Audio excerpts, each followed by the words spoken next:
Bonjour Thomas Plantenga. Good morning. Bonjour. Alors votre actualité chez Vinted, c'est cette levée de fonds. Vous êtes en train de lever 128 millions d'euros, ce qui fait de vous ce que l'on appelle une licorne, une start-up qui vaut plus d'1 milliard d'euros. En cette semaine de Black Friday, c'est pas un peu cocasse ? Oui, c'est vrai que ça l'est. Je n'avais même pas réalisé que c'était la semaine du Black Friday jusqu'à ce que les gens commencent à m'en parler ce matin. Parce qu'on ne se concentre pas vraiment là-dessus, ce n'est pas un objectif pour nous.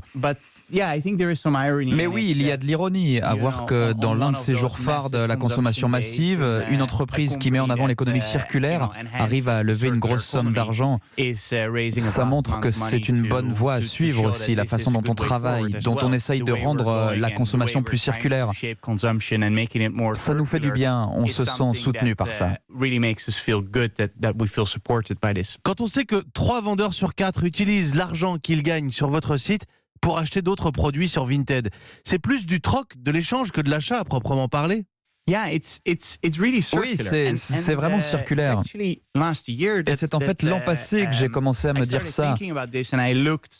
J'ai regardé nos chiffres parce que je me disais, oh mon Dieu, c'est en train de devenir tellement énorme. Et vous voulez faire de bonnes choses dans la vie, non ? Vous avez envie de construire quelque chose dont vous pouvez être fier dans 10 ou 20 ans. Donc j'ai commencé à calculer combien d'argent sortait vraiment de la plateforme. Est-ce qu'on n'aidait pas juste les gens à vendre leurs vieux vêtements pour aller s'acheter des tonnes de produits neufs ? Et en fait, je suis très content parce que je me suis rendu compte que ce n'était pas le cas. L'argent circule sur notre plateforme. Et c'est super que les gens fassent ça. Parce qu'en fait, on est ce qu'on appelle une place de marché symétrique. D'un côté, les gens comme vous et moi qui achètent des choses, de l'autre, des gens comme vous et moi qui en vendent. Et ces gens, au bout d'un moment, changent de place. Donc vous n'avez pas d'un côté les entreprises et de l'autre les consommateurs. C'est vraiment une plateforme du consommateur au consommateur. Et j'adore ça. Je pense que la France nous a montré à quel point ça pouvait être énorme. Et maintenant, c'est à nous de faire notre mieux pour apporter ça dans d'autres pays. Voir si on peut changer les habitudes de consommation au niveau européen ou même mondial. J'espère qu'on pourra faire ça.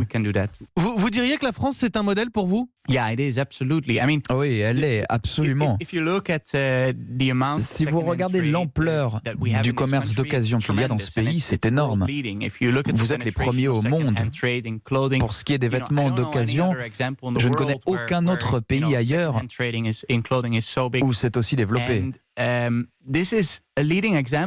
c'est un exemple qui nous inspire, nous et d'autres, pour repenser comment on peut réorganiser certaines industries différemment.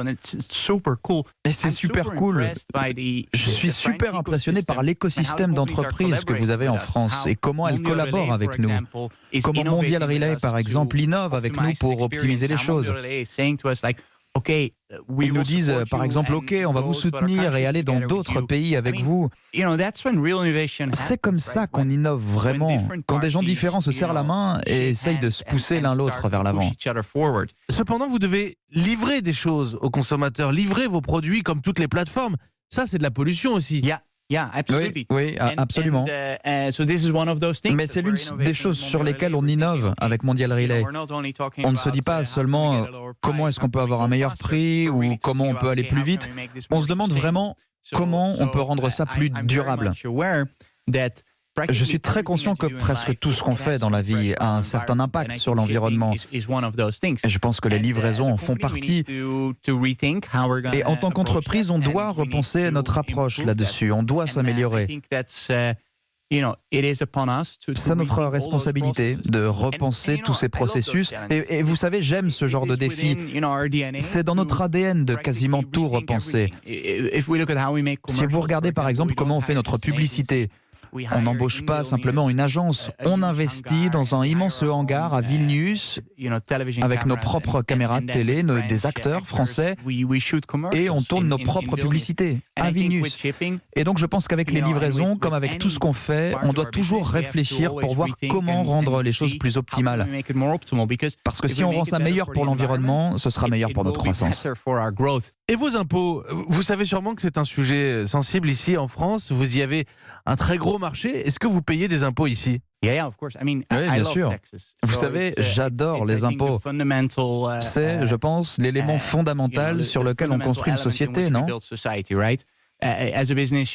En tant qu'entreprise, vous avez le droit et les infrastructures pour construire quelque chose et en tirer profit. Et en retour, vous payez vos impôts.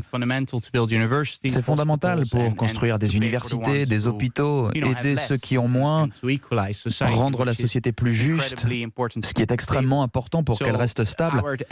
Donc notre responsable des taxes, Elena, qui est merveilleuse, elle a le devoir de payer nos impôts comme il se doit. Vous me dites que quand quelque chose est vendu en France, l'État français en récupère une partie. Oui, bien sûr, il y a la TVA. Je ne suis pas un expert en taxes, mais les instructions que je donne à mon équipe sont très très claires. Nous n'avons pas de montage financier étrange pour faire s'échapper notre argent. Si je vous dis ça, c'est parce qu'en France, on n'a pas tellement de chefs d'entreprise qui disent « j'adore les taxes, j'adore les impôts ». Non, mais je pense qu'ils devraient être plus nombreux. Vous savez, c'est quelque chose contre lequel j'ai dû me battre un peu sur ces dernières années, quelque chose que je n'aime pas personnellement. Et c'est même peut-être politique. Et j'imagine que mes conseillers en communication là-bas doivent se dire que je ne devrais pas m'engager là-dedans, mais je crois que c'est tout simplement la plus juste des choses à faire. Vous savez, on a ces règles de ne pas tenter d'échapper aux impôts parce qu'ils nous permettent de construire notre société comme on a envie qu'elle soit. Donc c'est à nous de suivre les règles. C'est aussi simple que ça. Merci beaucoup Thomas Plantenga. Merci beaucoup. Have a nice day. Thomas Plantenga, le PDG de l'application du site Vinted qui vend des vêtements d'occasion entre particuliers ce matin sur Europe 1.